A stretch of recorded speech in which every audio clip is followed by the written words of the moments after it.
Vía Pública.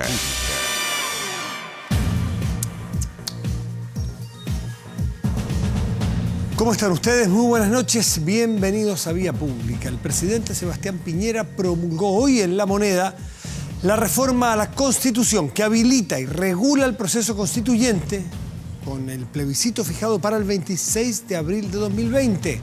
A la instancia asistieron los representantes de los poderes del Estado, no todos, faltaron. El expresidente Ricardo Lagos, tampoco todos, faltaron, aunque no sé si todos están en Chile.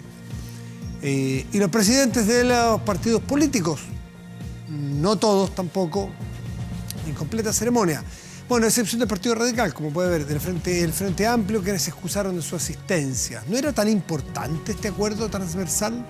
¿No era tan un hito para la República? ¿No era tan, por fin, que la clase política lograba dar el ancho y ponerse de acuerdo y poner todos ceder mucho y poner en común el bien de Chile para adelante? Bueno, entonces, ¿por qué no asisten a la promulgación? ¿Acaso La Moneda tiene tiña? ¿Que no se puede ir a sacar una foto en La Moneda? ¿Le perdimos el respeto a nuestras instituciones republicanas? Que mejor que cada uno tira para su lado.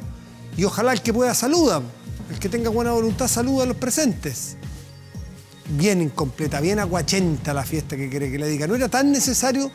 ¿No acaso hay un 80% de las personas que quieren nueva constitución en las encuestas?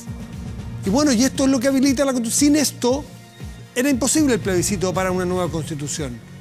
Entonces la verdad es que uno que se dedica más o menos a esto no lo entiende. Yo me imagino que la ciudadanía en general, que tiene muchas más preocupaciones de otras cosas cotidianas, lo entiende menos. A lo mejor no solo la clase política se autoentiende. Bueno, en fin, se había especulado que la senadora y presidenta de la UDI, Jacqueline Van Rysselberghe, no iría a la actividad, pero sí llegó. Sí llegó. Porque claro, ella misma dijo, es una señal muy dura no ir. Fue. No saludó a casi a algunos, no saludó a otros, no, pero fue. Esta en la mañana estaba en el Bío Bío, siendo a su vez la protagonista de una de las imágenes del día, que usted la ha visto ya repetidamente. Bueno, pasa saludando a distintos invitados a la ceremonia, pero sigue de largo al ver el trío de conversación que estaba ahí integrado por el ministro Gonzalo Blumel, a quien ninguneó el fin de semana, o antes del fin de semana, le dijo que no tenía liderazgo. Al presidente de Bópoli, a la vuelta lo saludó. A la vuelta, a la ida no lo miró. Hernán Larraín, del presidente de Bópoli. Ya el presidente de RN, Mario Desbordes, transparente. No lo vio, no lo saludó, nada, también pasó de largo. Bueno, recordemos que con este último, la timonel de la UDI tuvo, y esto es mutuo, es bidireccional. Desbordes ha sido muy duro con ella también en las críticas. Ha llegado incluso a catalogarlo de machista, ella a él. Todo generado por las intensas, duras, profundas y legítimas diferencias que han surgido en el proceso constituyente y la paridad de género aprobada en la Cámara de Diputados el pasado jueves, con un claro protagonismo de parlamentarias de RN. Eso es lo que a la UDI le molesta mucho. Escuchemos algunas declaraciones. A ver. Hasta ahora, la discusión política en torno a la Constitución se ha centrado casi exclusivamente en los procedimientos y yo estimo que no ha profundizado suficientemente en los contenidos. ¿Qué queremos que contenga nuestra Constitución? Y esa es la razón por la cual creo que hoy es importante, porque durante 30 años buscamos un momento en el cual se pudiera construir una Constitución entre todos. Bueno, lo que dicen los dos presidentes, ¿no? Se buscó tanto, era tan imposible, era no tema esto. Y se logra. Y se juntan a celebrarlo entre todos y algunos no llegan. Eso es muy incomprensible, de verdad que es muy incomprensible. La presidenta de la UDI planteó de manera privada al presidente Piñera diversas preocupaciones pocos minutos antes del acto de promulgación de la reforma y enfatizó que el problema es con los partidos, no con el gobierno. Terminar con el actual conglomerado y transformar a Chile Vamos en un mero pacto electoral ha sido una de las amenazas de las últimas horas. Ayer Mario Desbordes aquí, en este estudio, en Estado Nacional, dijo, bueno, si no quieren pacto, hacemos un pacto electoral y no un pacto de gobierno. Pero todos sabemos que eso no va a pasar, ¿no? Sería dispararse en los pies, con lo que cuesta llegar al poder y pelearse cuando estás adentro. Bueno, esta tensión fue un ingrediente más en esta jornada histórica en donde el presidente destacó que la posible modificación, porque hace falta que el plebiscito lo ratifique, a la Carta Magna, más que modificaciones, un cambio de Carta Magna, es lo que se pretende, debería incluir el principio de igualdad de derechos y oportunidades entre hombres y mujeres. Escuchemos parte de las declaraciones, no, ya las escuchamos, en realidad las declaraciones del presidente Lagos, que asistió a esta ceremonia republicana y de una larga aspiración para muchos chilenos, no para todos, porque legítimamente hay muchos chilenos que creen que no hay que cambiar la Constitución, sino que hay que reformar la actual. Hay opiniones y en ellas aprendámoslo. Disentir no amerita agredir al otro, disentir es normal. De eso se trataba la democracia cuando la recuperamos, pues, es que usted piense distinto a usted, al que está más allá, a mí. Y no pasa nada más que pensar distinto. Vamos a la pregunta del día. La pregunta del día tiene que ver con si crees que la UDI debería dejar definitivamente la coalición de gobierno Chile Vamos. ¿Debería dejarla, sí o no? La pregunta está planteada. Mejor vamos a la mesa y conversamos con personas que entiendan, que nos ayuden a analizar mejor, a ver si ellos, porque a mí me cuesta, de verdad, entender lo que está ocurriendo. Marco Moreno es director de la Escuela de Gobierno y Comunicaciones de la Universidad Central. Marco, muchas gracias por estar aquí. Hola Matías, buenas noches. Muchas gracias. Rodrigo Arellanos, vicedecano de la Facultad de Gobierno de la Universidad del Desarrollo. Rodrigo, muchísimas gracias por estar aquí. Muchas gracias, Matías, por la invitación. Yo me dedico a esto hace tiempo, hace como unos 15, 20 años, el tema periodismo político con político, y lo de hoy me cuesta mucho tratar de ponerle marco y entenderlo. ¿Por qué algunas relaciones? ¿Por qué tanto protagonismo? ¿Por qué no aprovechar esta fiesta republicana? Yo lo entiendo poco, bien poco, lo debo creer, creo que ustedes me expliquen. La ciudadanía me da la impresión de que lo entiende poco y nada, porque tiene muchas otras preocupaciones en su diario a vivir. Ustedes que se dedican a entender, analizar y enseñar estas cosas, ¿cómo se explican lo que ocurrió, Marco? Lo que está ocurriendo, Matías, es que estamos hace tiempo en lo que algunos han denominado las democracias de audiencia o la democracia ocular, ¿no? En donde la gente se hace su percepción, su opinión sobre lo que pasa a partir de lo que ve en una pantalla, lo que ve en la televisión. De alguna manera es a través de la visión cómo la gente se conforma una opinión respecto a algo que está ocurriendo. Y fundamentalmente entonces con eso, en política cada vez las formas son fondo, ¿no? Y de alguna manera a través de la forma, a través de una expresión, la Verónica que hizo la presidenta de la UDI, ¿no es cierto?, a no saludar al ministro del Interior y a los otros dos presidentes de Renovación Nacional y de Bópoli, de alguna manera intenta instalar esa idea, ¿no? Es un mensaje que yo instalo comunicacionalmente en donde lo que estoy planteando, y le estoy hablando básicamente a mi electorado, porque la presidenta Van Rieselbergher de la UDI le habla al electorado más duro, a la derecha más concentrada, ¿no es cierto? Eso la llevó a endurecer su posición en los últimos días después de la derrota que sufrió, ¿no es cierto?, en el Congreso, especialmente en la Cámara de Diputados, y por lo tanto de alguna forma da cuenta, como te digo, de esta idea, ¿no?, en donde las formas cada vez son más importantes que el fondo. Uno puede estar de acuerdo o no, pero la política funciona de esa manera, porque también la política, y pareciera ser que ella lo sabe muy bien porque es psiquiatra, ¿no?, la política son emociones, son sentimientos. De alguna manera esa expresión que ella mostró a través, ¿no es cierto?, de este desaire que le hace a los dos presidentes y especialmente al ministro del Interior, de alguna manera busca conectar con su electorado. Yo creo que aquí hay una opción o decisión política respecto, ¿no es cierto?, de buscar ese electorado que hoy día está siendo crítico respecto de que el rol que ha jugado la UDI, ¿no es cierto?, en estos 60 días, en la crisis, en el estallido social y especialmente en la firma del acuerdo del 15 de noviembre, ¿no es cierto?, que de alguna manera la gente cercana o del mundo de la derecha evalúa como una derrota lo que ocurrió ese día, y si después le agregamos la acusación constitucional contra el ministro Chao y el último, los coroneles que quedaba activos, seguramente es una situación difícil de tragar para sí, la UDI. Exactamente, Rodrigo. Yo voy a mencionar varios elementos previos quizá a la disputa que estamos viendo en este minuto en Chile Vamos, porque tú hacías alusión a que justamente un acto tan republicano vimos ausencia de personas. Finalmente fue la presidenta de la UDI, estuvo presente en esta ceremonia cuando habían anuncios de que quizás no iba. Pero aquí no estuvo el presidente del Senado. No. No estuvo todo el Frente Amplio. No estuvo el Frente Amplio, no estuvo el Partido Humanista, no estuvo el Partido Comunista, que habían dicho ya durante el fin de semana que se iban a sumar a este proceso. Pero no nos sorprenda porque han sido protagonistas o actores de un proceso de los cuales siempre han estado fuera. Ellos nunca han sido partidarios de esta acción. Déjame decir una cosa, que el Partido Comunista no estuvo en la firma, no es tan esperable que estuviera. El Partido Humanista, por esto es que se salió del Frente Amplio.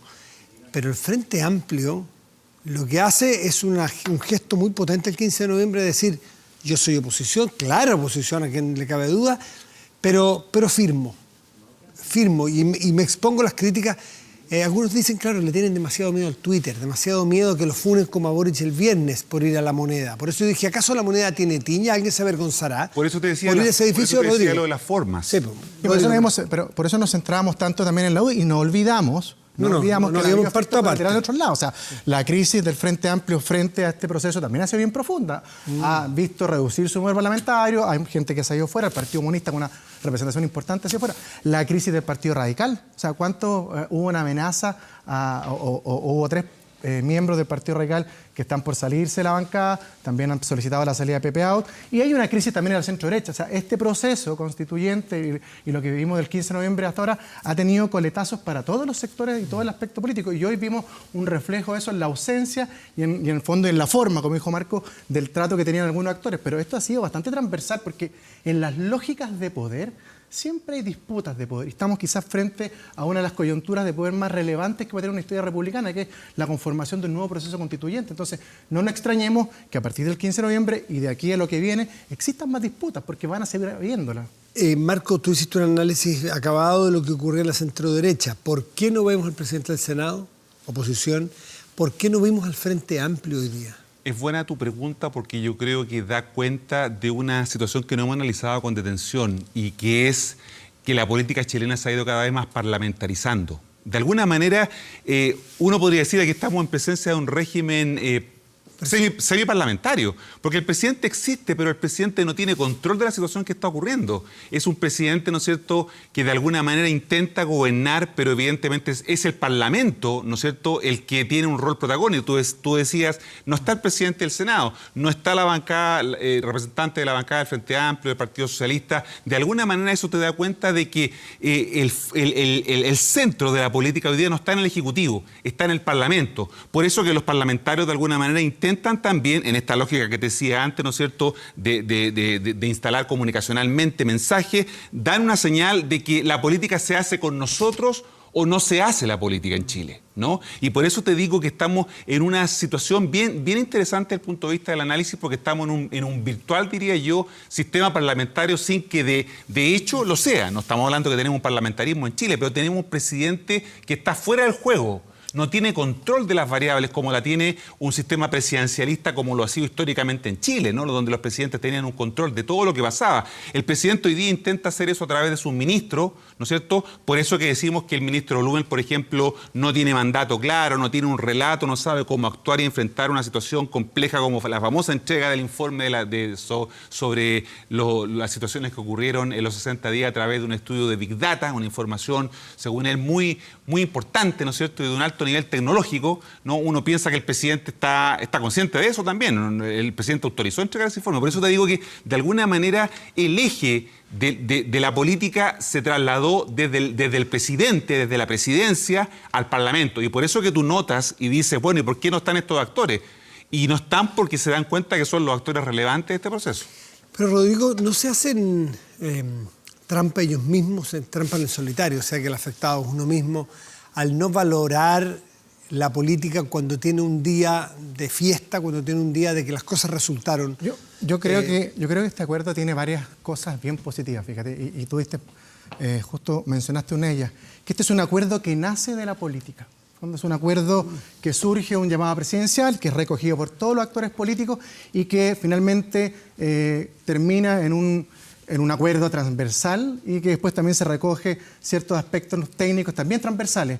Y yo tengo la impresión que aquellas personas que se restan de este tipo de acuerdos que son transversales tienden a ser castigadas. Entonces, me da la impresión de que eventualmente quienes no aprovechan esta instancia política van a ser, porque los partidos políticos pueden asumir costos, pero eso se traduce finalmente en temas electorales para ellos. Y yo tengo la impresión que quienes no participen de este proceso eventualmente van a sufrir costos, ya sea en octubre del próximo año o virtualmente también en una parlamentaria futura. Pero creo que le hace mal al proceso que estamos viviendo este nuevo proceso llamado por la paz y la nueva constitución, que creo que es fundamental que se vaya por la paz, porque si no existe paz, no existe nueva constitución. Yo soy de los que defiende ese tema. Es fundamental mantener 3 cosas. Uno, el espíritu de acuerdo que hemos visto el 15 de noviembre y el 6, y lo segundo también, esta comunicación, esta participación que sea transversal de todos quienes son, de alguna otra forma, actores de la política. Yo quiero un solo tema. Creo que hoy, como decía Marco, estamos viendo que los temas centrales están en el Congreso. Y eso es quizás lo que tú hacías referencia. En el fondo, la agenda social se discute en el Congreso. Este nuevo proceso se está trabajando en el Congreso. Por eso, en definitiva, también vemos como una especie de un segundo plano el presidente de la República, pero todavía no estamos en ausencia en un régimen parlamentario. Eso lo vamos a discutir quizás en octubre, después de octubre del próximo año. Pero vemos que la agenda, no sé si el eje, pero la agenda ha sido transmitida o traspasada por la misma administración hacia el Congreso para justamente entregarle un poco más de validez. Por eso es importante la presencia y no la ausencia, como vimos hoy, de actos de algunos actores que están llamados justamente a contribuir a este ambiente de paz. Siendo fundamental la participación en la equidad de género de pueblos originarios y de los independientes, me gustaría que ustedes los dos analizaran cuánto o por qué pone en riesgo todo este acuerdo estos 3 elementos que, siendo muy importantes, no son el corazón. Son relevantes para que funcione mejor, son relevantes para que tengan más legitimidad, pero no es el corazón, o sea, no es indispensable para el funcionamiento, ¿no es cierto? O sea, funciona mejor, pero eventualmente han funcionado en la historia otras comisiones legislativas sin paridades. Lo que pasa es que hoy día se entiende que el mundo no lo aceptaría, no habría la misma legitimidad. Entonces, ¿es, Marco, a tu juicio, un subterfugio para otro desencuentro? ¿Es la incapacidad de ponerse de acuerdo y buscar en qué estamos de acuerdo para eso, ponerlo sobre la mesa? Porque no son capaces de tener unos y otros la generosidad de decir, ¿saben qué? No peleemos por esta vez, busquemos acuerdo, cuesta más.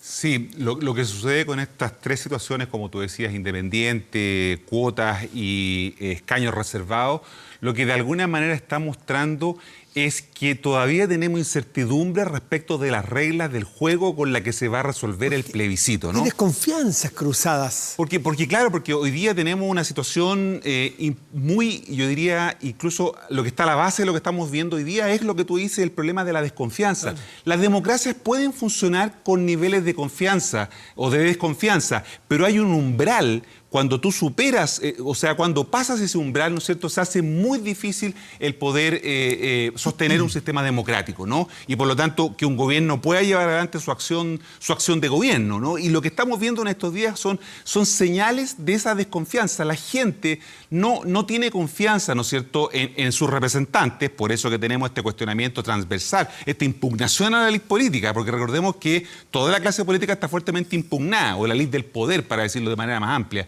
De alguna manera, entonces, esa impugnación lo que ha llevado es que los actores políticos traten de validarse, ¿no es cierto?, y recurren a tratar de defender este tipo, ¿no es cierto?, de cuestiones que pueden ser muy importantes para determinados públicos. Súper importante. No, muy determinados. Sí. Pero cuando no se aclaran, el principal problema que te instalan, yo te diría, son incertidumbres respecto de las reglas del juego. Y hasta este minuto, porque esto fue aprobado en la Cámara de Diputados, todavía no ha sido aprobado en el Senado, no está totalmente aprobado, por lo tanto, lo que tenemos es incertidumbre. Y eso tiene que ver con lo que tú decías, la desconfianza, ¿no? Y eso es lo que te impide poder salir de esta crisis, ¿no? Con estos niveles de desconfianza que tenemos, muy difícil. Rodrigo, en el caso de la participación de las mujeres y las cuotas, es más notorio todavía, que a mí por lo menos me da la impresión de que es una polémica un poquito artificial. Porque la pelea fue, en la Cámara de Diputados, si es que se iba a aprobar a través de indicaciones o no. O sea, casi no se dudaban que había que tener equidad. Hasta la UDI, que ha sido más contraria, es partidaria de la equidad en la entrada, que se llama, así que en los postulantes. Por lo tanto, las diferencias son chicas. No es que haya alguien que diga, no debe haber participación de la mujer. Sería absurdo. No hay quien diga, no debe haber ninguna corrección de entrada. No, la diferencia está en la corrección de salida, que es técnica, que es importante, pero es menor. Entonces, sospecho que ahí más bien cuesta ponerse de acuerdo. Yo tengo la impresión, Matías, fíjate que, hubo una pequeña discrepancia contigo. No es tan fundamental, porque si hubiese sido tan fundamental, ya voy a aclarar el punto, hubiese estado presente en el acuerdo del 15 de noviembre. ¿Tan fundamental qué? Hubiese estado presente todos estos temas en el acuerdo del 15 de noviembre. ¿No lograron estar? No estaban.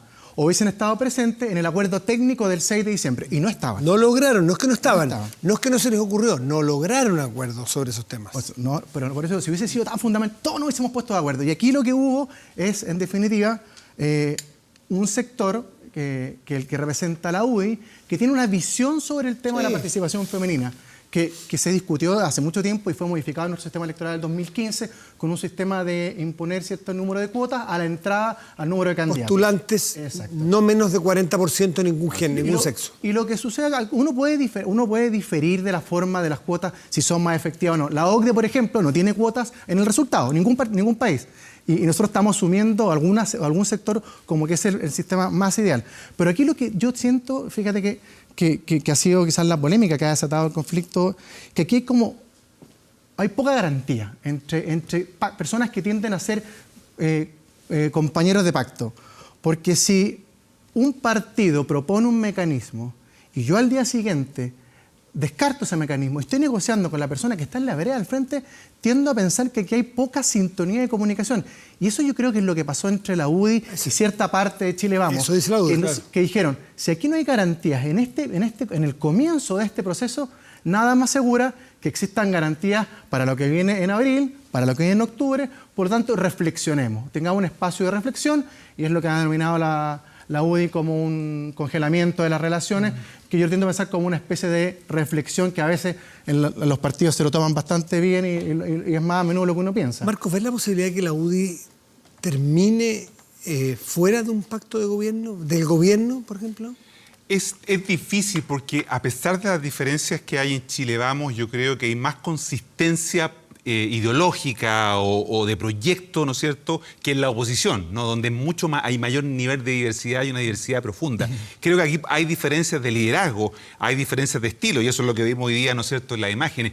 Pero también creo que se está comenzando a vislumbrar una diferencia estratégica, que fue lo que te dijo ayer a ti el presidente de Renovación Nacional, el diputado Mario Desbordes, porque yo veo que Desbordes instala por primera vez esta idea, ¿no es cierto?, de que Renovación Nacional tiene que comenzar a mirar hacia el centro, en un entendimiento quizás con la democracia cristiana, pero sobre todo a ir a buscar ese electorado que votó por Sebastián Piñera hace 2 años, en noviembre del 2017, ¿no es cierto?, votó por Sebastián Piñera y hoy día está decepcionado de Sebastián Piñera, ¿no? Sebastián Piñera ganó la elección con ese electorado, pero ese electorado hoy día está de alguna manera huérfano. Y lo que intenta hacer entonces Mario Desbordes con lo que te planteé ayer es insinuar ese camino, un camino, ¿no es cierto?, hacia buscar el centro. Pero Jacqueline Van Rieselbergher también plantea su camino. Tiene un incentivo justamente distinto, que es que no se le vaya por la derecha. Tal cual.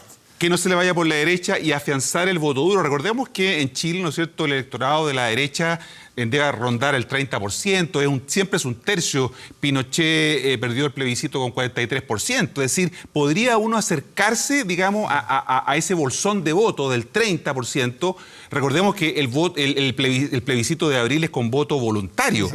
Y el voto voluntario, lo hemos dicho muchas veces, tiene un problema que se llama el sesgo de clase. O sea, vota más gente, ¿no es cierto?, de aquellas comunas más acomodadas, con mayor nivel de información, donde el voto es más importante y están dispuestos a defenderlo, y eso los moviliza a votar, ¿no? Y por lo tanto, los costos sean menores también. Exactamente, por eso que entonces a ese electorado, al electorado más duro, ¿no es cierto?, que está apostando hoy día la estrategia que podríamos decir, o la táctica, para no hablar de estrategia todavía, de la UDI y fundamentalmente de su presidenta. Yo coincido con Marco, veo muy difícil una salida de la UDI de la coalición y por ende también del gobierno, porque en general cuando mejor han tenido resultados la centro derecha, cuando Estados Unidos, cuando han ido separados, han tenido problemas tanto en el Congreso como en las elecciones presidenciales, y al final del día los resultados históricos han sido cuando están más unidos.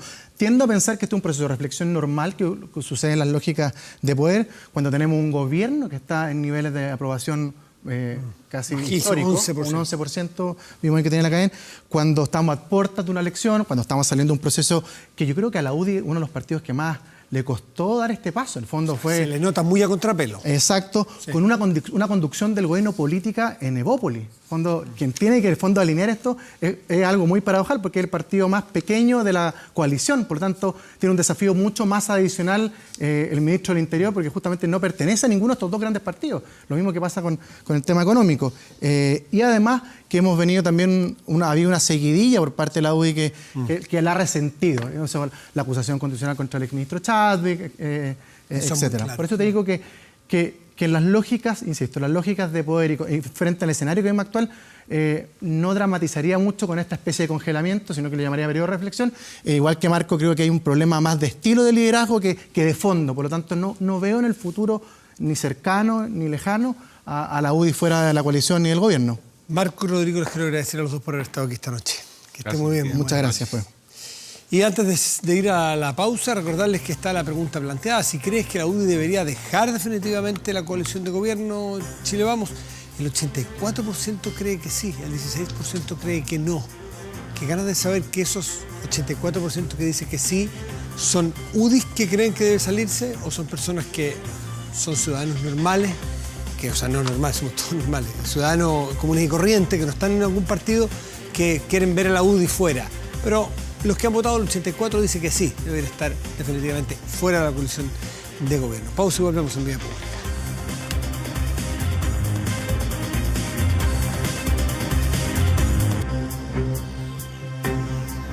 Estamos de vuelta aquí en Vía Pública y estos son los temas que nos hacen salir de la contingencia tan tensionada a veces porque, aunque algunos no lo queramos ver, nos pasan dos problemas en las crisis. Una, que nos miramos al ombligo, creemos que en otra parte del mundo no pasa nada, que hay guerras por el mundo, que hay gobiernos en problemas, que hay nuevas elecciones, y nosotros Chile. Y está bien, las crisis son así. Y otra, que no pasa nada más que la crisis política. Y por Dios que están pasando muchísimas cosas. Hay gente que sale todos los días a trabajar, hay gente que todos los días tiene ideas nuevas y las emprende, hay proyectos nuevos y de uno de esos proyectos vamos a hablar.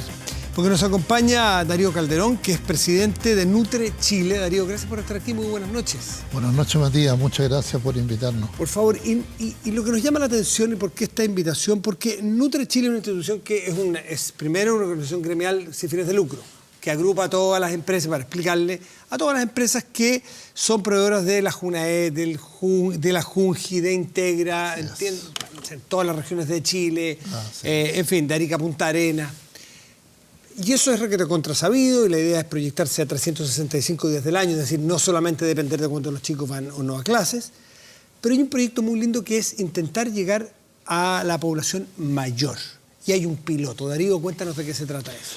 Mira, exactamente, junto con agradecerte, como insisto, Matías, primero nos permite salir de la rutina y poner aquí... Y ver que Chile camina en otras cosas también. Esta es una alianza pública-privada ya que nace por allá por los años 68, 67, 68 y quizás mucho antes.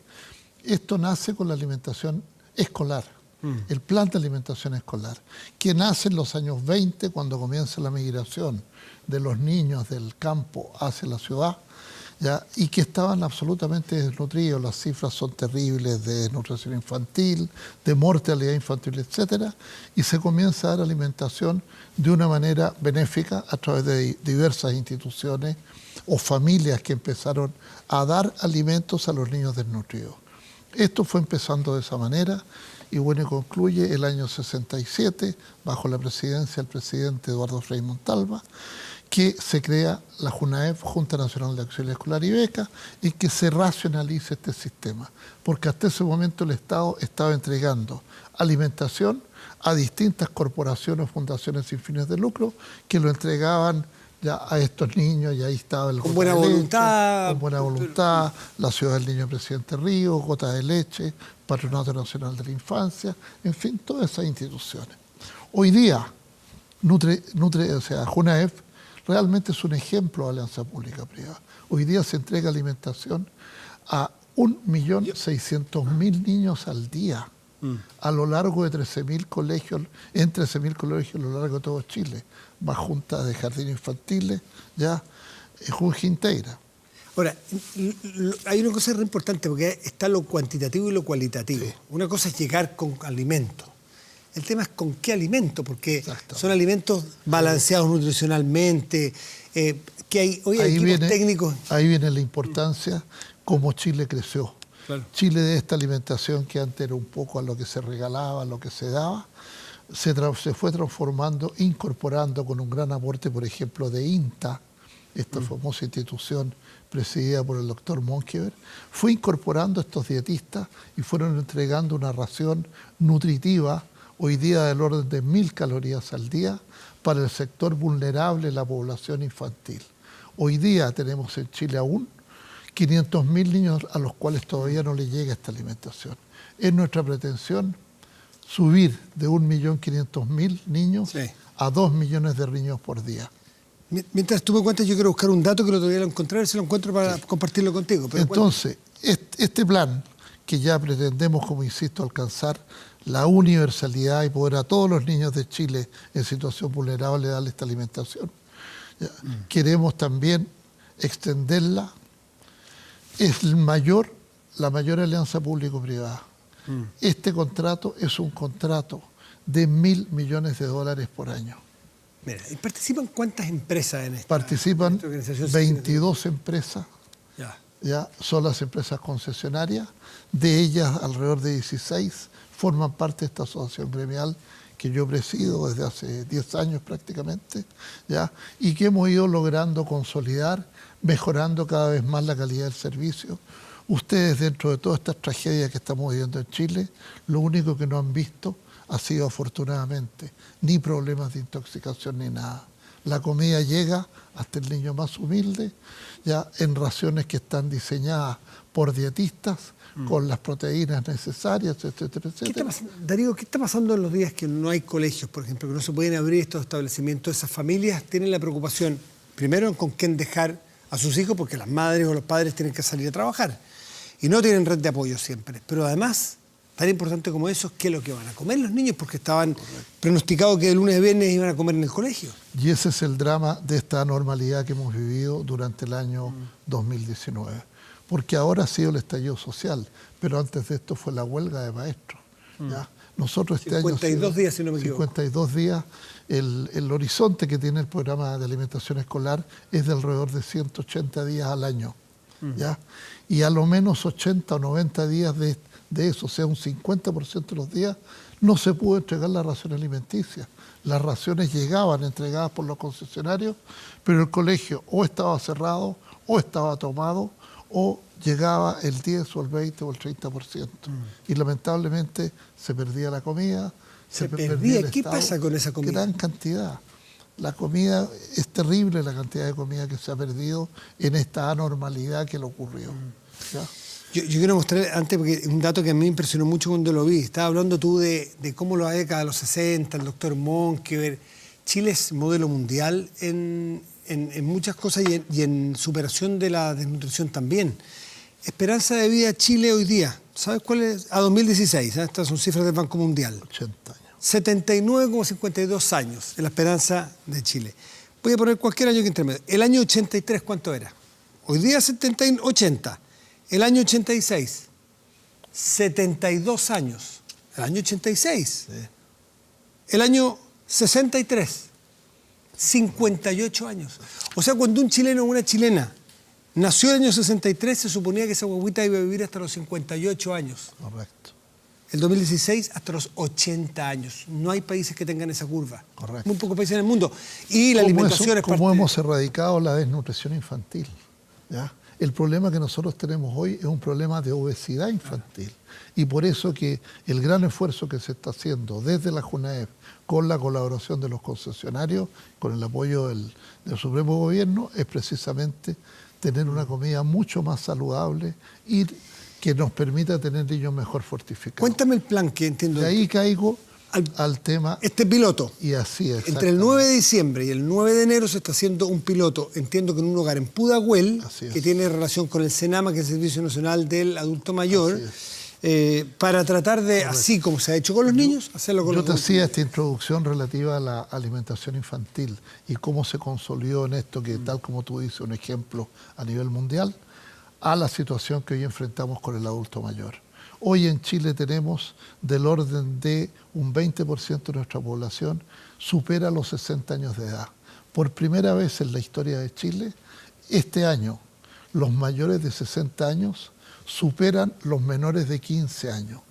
Y es una población que claramente nos estamos envejeciendo porque hay menos natalidad y la esperanza de vida, tal como la acabas tú de señalar, es cada vez mayor. Bueno, ¿qué pasa con estos adultos mayores? De ese universo, alrededor de 3.500.000 adultos mayores más de 60 años, hay alrededor de un 20% en situación de pobreza. Y de ese 20% en situación de pobreza, hay, 3.500.000 adultos mayores en situación de pobreza, hay 500.000 adultos mayores en situación de extrema pobreza. Es decir, personas ya realmente que no tienen dónde dormir y que son hoy día el apoyo por parte del Estado se entrega tal como fue en los años 20, a través de corporaciones como la Patronato de la Infancia, etcétera. Hoy día se entrega a través de distintas fundaciones sin fines de lucro, como es Fundación La Rosa, que es la que tiene la mayor cantidad, de San Vicente de Paul, Fundación Britannia, María Ayuda, etcétera, etcétera.